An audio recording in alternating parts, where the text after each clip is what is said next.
TB વોર્ડમાં દાખલ કર્યું હતું. એનું હિમોગ્લોબિન ઓછું હતું એટલે એને બ્લડ આપવાની જરૂર હતી. એવા 2 પેશન્ટ હતા અને બંનેનું બ્લડ જોડે આપણે મંગાવ્યું હતું. પ્રોપર ક્રોસ ચેકિંગ કરીને બ્લડ બેંકમાંથી બ્લડ ઇસ્યુ થતા હોય છે. વોર્ડમાં આવીને એનું ફરીથી નંબરિંગને બધું આપણે ક્રોસ ચેક કરતા હોઈએ છીએ, જે ડૉક્ટરે ચેક કર્યું હતું.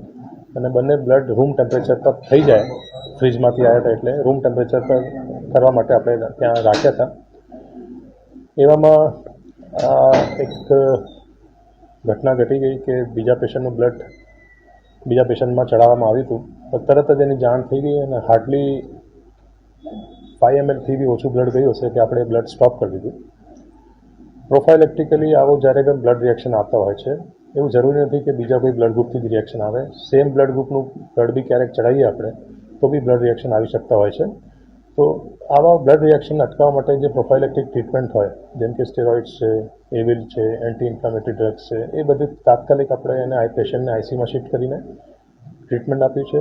એને ઓક્સિજન થેરાપી આપી દીધું અને એને ઓબ્ઝર્વેશનમાં રાખ્યું.